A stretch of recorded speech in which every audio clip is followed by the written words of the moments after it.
जय जय श्री हरिवंश। भगवान ने गीता में कहा, उद्धरेदात्मनात्मानम नात्मान मवसादयेत। मनुष्य का उद्धार कोई और नहीं कर सकता। उद्धरेदात्मनात्मानम, अपना उद्धार स्वयं को ही करना होगा। संत महात्मा गुरुदेव शास्त्र ऋषि मुनि ये आपको उपदेश दे सकते हैं, चलने की राह बता सकते हैं, लेकिन चलना आपको ही पड़ेगा। जिस दिन शरीर रोग से ग्रसित होगा और प्राण शरीर को छोड़ने वाले होंगे, उस समय भयानक पीड़ा और कष्ट से युक्त होकर जब प्राण छूटेंगे तो ना आपका पद रहेगा, ना रुपया रहेगा, न रिश्ते नातेदार रहेंगे। आप अकेले जाएंगे और अपने कर्मों का बोझा लेकर जाएंगे। और आए काहे के लिए हैं? आए हैं कर्म बंधनों का नाश करके भगवत प्राप्ति करने के लिए, भगवान को प्राप्त करने के लिए। पर दुर्भाग्य है, हम राजी हैं संसार के भोगों में। तो भगवान कहते हैं, उद्धरेदात्मनात्मानम नात्मान मवसादे। तुम्हारा दूसरा कोई कल्याण नहीं कर सकता। आशीर्वाद मांगने की जरूरत नहीं है, तुम्हें कर्तव्य कर्म करने की जरूरत है। अगर आप अपने कर्मों को बिगाड़ लेंगे तो किसी का भी आशीर्वाद आपका मंगल नहीं कर सकता। आप पक्का नोट कर लो ये बात। जब रावण ने अपने कर्म बिगाड़ लिए, बड़ा विद्वान था, अद्भुत विद्वान था, अद्वितीय विद्वान और योद्धा था। परम पवित्र कुल पुलस्त में, पुलस्त कुल का पौत्र है ये, उत्तम कुल पुलस्त करनाती।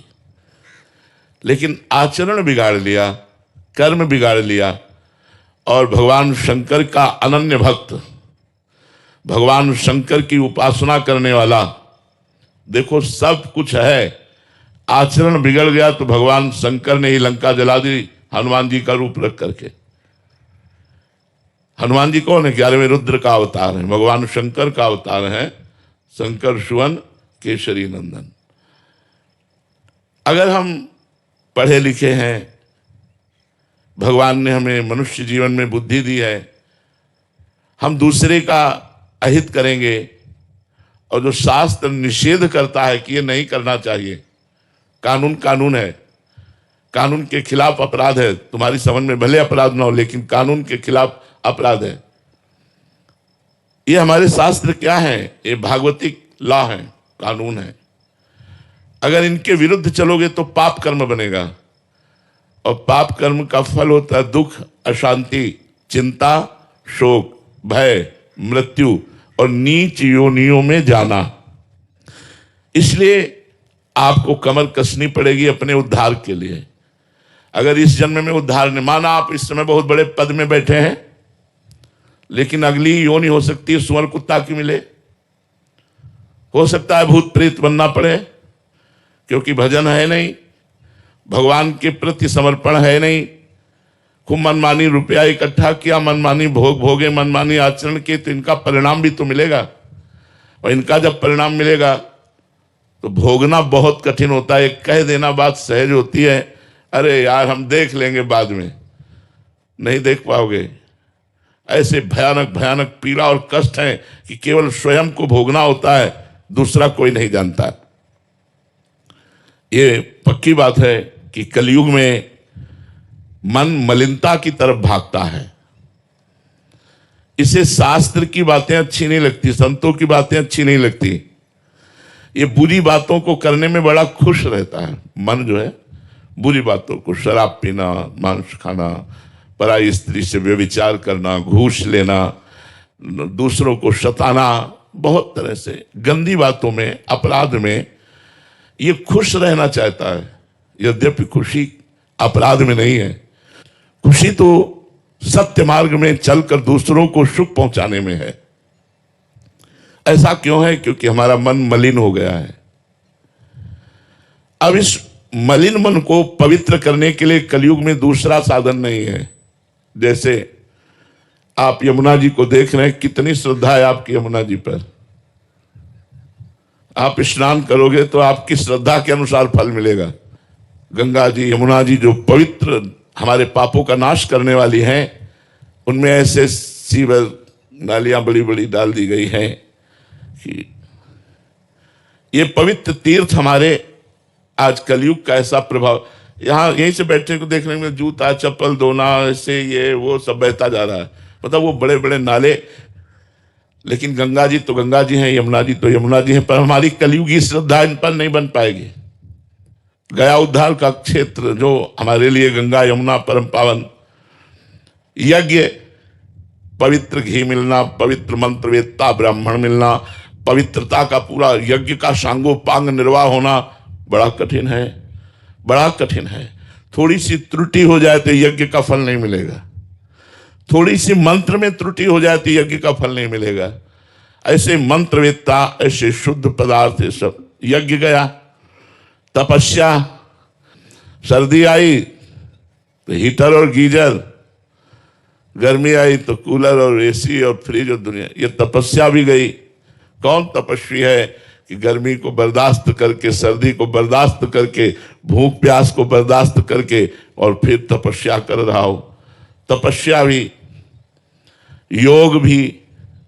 यहां हमारी दुर्दशा है कि हम बिना भोगों के जी नहीं सकते। आप देखो जरा चिंतन करके, तो योग और भोग दोनों विपरीत है। हमारी दृष्टि भोग में है, आप देख लो अंदर से, सुबह जगने से लेकर सोने तक भोग में ही दृष्टि रहती है। अंदर से देखो, ये खाना है, पीना है, देखना है, सुनना, ये भोगना, ये छूना, ये संग्रह करना, ये कभी ये चिंतन आता है यहां से जाना है? कभी ये चिंतन आता है कि मुझे भगवत साक्षात्कार करना है? नहीं। तो बोले क्यों? क्योंकि कलयुग ने मन को मलिन कर रखा है। अब अंतर्मल के नाश का एकमात्र उपाय रह गया है नाम।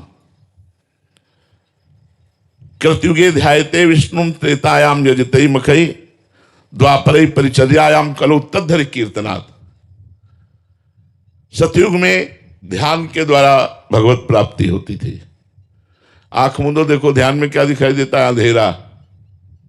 ईमानदारी की बात देखो, बेईमानी से कहोगे कि हमको ये दिखाई देता है, हम नहीं मानेंगे। ईमानदारी से देखो, आंख मूंदो तो अंधेरा दिखाई देता है। मन एक सेकेंड भी रुकना नहीं चाहता, तो ध्यान कैसे लगाओगे? ध्यान के लिए तो बहुत बड़ी आवश्यकता है, यम नियम, आसन प्राणायाम, प्रत्याहार, तब ध्यान, तब ध्यान। सतयुग में ध्यान के द्वारा भगवत प्राप्ति होती थी। त्रेता में मखई, यज्ञ के द्वारा भगवत प्राप्ति होती थी। द्वापर में भगवान की विविध पूजा के द्वारा होती थी। लेकिन कलयुग में केवल नाम जप से भगवत प्राप्ति होगी। कलयुग बहुत बड़ा मलिन युग है और बहुत बड़ा मंगलमय युग है। यदि इसमें सही आचरण करके और कुछ ही भजन कर लिया जाए तो ये भगवत प्राप्ति करा देता है।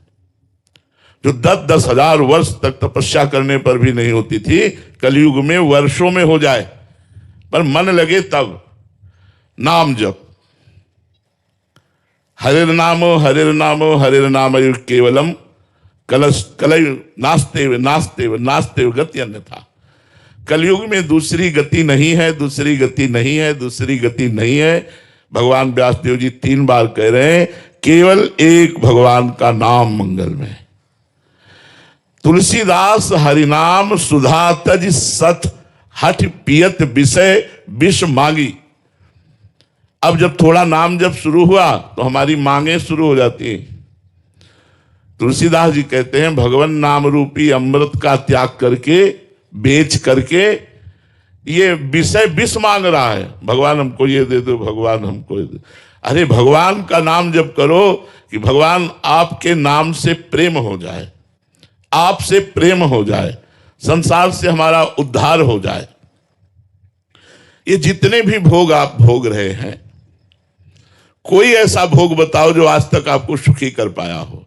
क्योंकि गीता में भगवान श्री कृष्ण कहते हैं, ये ही संस्पर्शजा भोगा दुख योनय एवते आद्यंतवंतः कौन्तेव न तेषु रमते बुधा। जो बुद्धिमान पुरुष होते हैं वो अपना चित्त भोगों में न देकर परमात्मा में लगाते हैं। एक एक सेकंड हमारे जीवन से जा रहा है, हम मृत्यु के नजदीक पहुंच रहे हैं। कौन सी घटना हमारे प्राण ले ले हमें पता नहीं। हमारे पास नाम रूपी धन है नहीं। कबीरा सब जग निर्धना, धनवंता नहीं कोई, धनवंता सोई जानिए जाके राम नाम धन होए। नाम रूपी धन कमाया नहीं, अब तुम्हारी दुर्दशा को कौन बचाएगा। इसलिए यही संस्पर्शजा भोगा दुख योनय एवते, जितने भी भोग हैं इनका परिणाम दुख मिलेगा। आद्यंतवंता, ये प्रारंभ में भी और अंत में भी दुखमय ही है।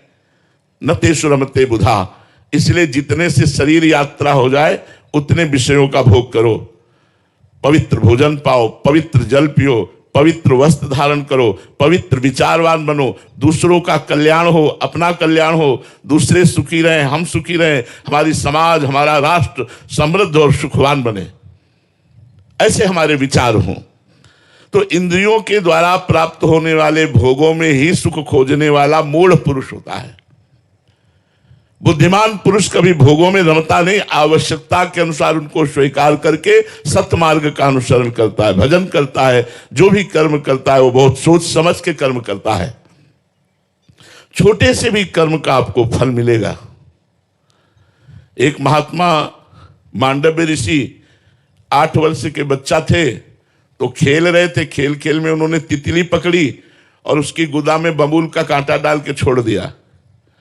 तो जब मांडव्य ऋषि के रूप में तपस्या कर रहे थे तो राजा के यहां से चुरा कर चोर लोग भाग रहे थे संपत्ति, तो उनका पीछा करते हुए वो आए। तो उन्होंने सोचा ऋषि के आश्रम में यदि हम छुप जाएं तो बच जाएंगे। वो छुप गए। राज कर्मचारियों को पता चला तो मैं ऋषि सहित उन चोरों को माल सहित बंदी बना लिया।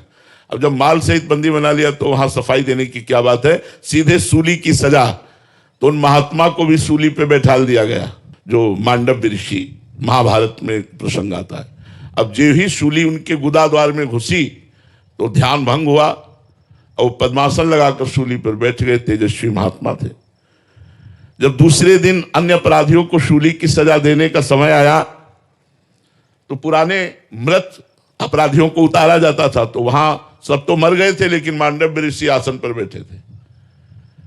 कांप गए, राजा सहित सब आकर चरणों में गिरे।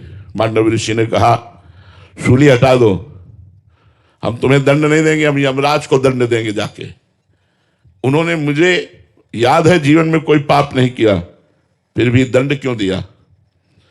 शूली हटाई गई, हटी नहीं, काटी गई, तो उन्हें अणिमांडव्य ऋषि कहा गया।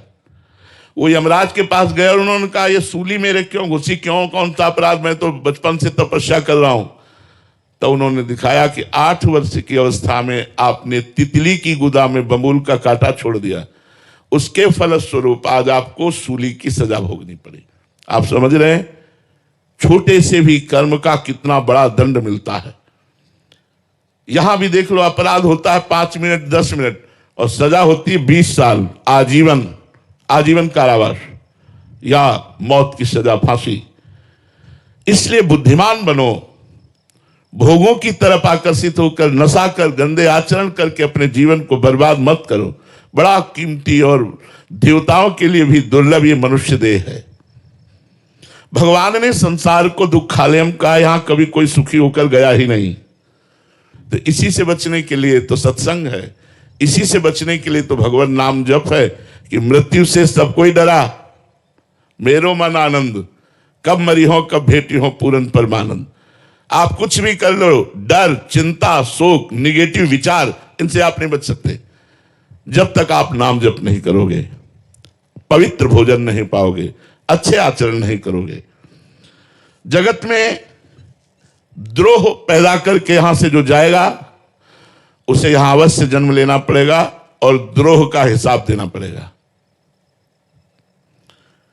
छल कपट द्रोह करके धन कमा करके आप सुखी नहीं हो सकते। 2 मित्र थे, दोनों बंबई धन कमाने के लिए गए। छोटा मोटा ऐसे ही कार्य करते करते थोड़ा धन हुआ, फिर दुकान खोली, फिर और धन। एक समय आया, दोनों ने मिलकर एक होटल खोला। बहुत पैसा एकत्रित होने लगा होटल से। एक के मन में दूसरे के प्रति द्रोह पैदा हो गया कि इसको अगर मार डाला जाए तो पूरे होटल के मालिक हम हो जाएंगे। मारने में क्या लगता है, भोजन में पेय पदार्थ में जहर मिला के दे दिया, वो मर गया। अब तो अकेले मालिक। जब गांव लौट करके आए तो गांव वालों ने पूछा वो तुम्हारे साथ गया था? बोले बस वो थोड़ी देर ही साथ रहा, इसके बाद वो कहां चला गया मुझे कोई पता नहीं, साफ बच गए। अब गांव में आकर खूब जमीन खरीदी, बढ़िया मकान बनाया, बंबई से तो चल ही रहा था होटल से। खूब कुछ समय बाद ब्याह हुआ। ब्याह होते ही 1 वर्ष बाद लड़का पैदा हुआ। लड़का पैदा तो खुशी ही खुशी, आनंद ही आनंद छा रहा है। धीरे धीरे लड़का सयाना हुआ, उसे अमेरिका पढ़ने के लिए भेजा। खूब पैसा खर्चा कर, क्योंकि पैसा है। अब कैंसर हो गया लड़के को।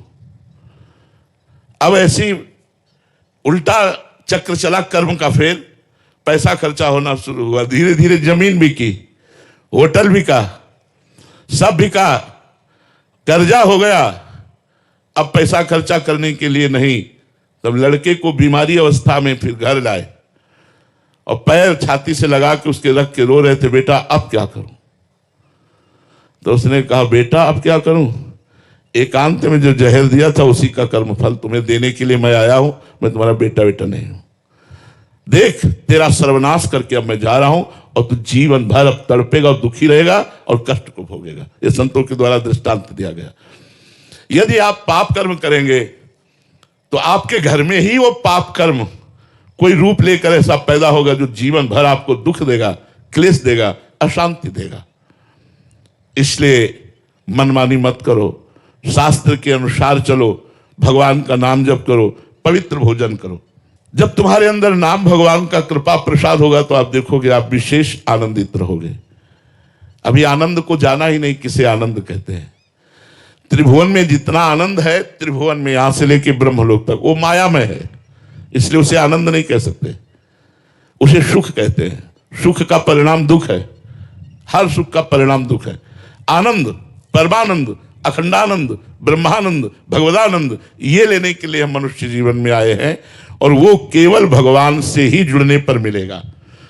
तो जहां निरंतर नाम जप होता है वहीं भगवान से प्रेम प्रकट हो जाता है। देखो अभी भगवान पराये लगते हैं और पराये अपने लगते हैं। जैसे 10 वर्ष का लड़का है तो 10 वर्ष पहले ये कहां था, कौन था, आपको पता नहीं, लेकिन 10 वर्ष से तुम्हारे घर में आ गया तो प्राण प्यारा हो गया। और अनेक अनंत जन्मों से हमारे स्वामी भगवान हैं, वो हमें पराये लगते हैं। नाम जप से भगवान से प्रेम हो जाता है, नाम जप से कर्म बंधन कट जाते हैं, नाम जप से पाप नष्ट हो जाते हैं, नाम जप निर्भय और निशोक कर देता है। इसलिए सबसे प्रार्थना है कुछ मिनट नाम जप जरूर कीजिए। आप चाहे जो हो हमारी बात मान लेंगे तो आप सुखी हो जाएंगे। जो विरक्त हैं उनके लिए तो भगवान ने दिन भर भजन करने का समय दिया है, लेकिन जो गृहस्थ हैं तो 24 घंटे में अगर 24 मिनट निकाल लो भगवान के लिए और एकांत में बैठकर 24 मिनट आंख मूंद कर या आंख खोलकर नाम जप करो और फिर चलते फिरते उठते बैठते तो आप परम सुखी हो जाएंगे।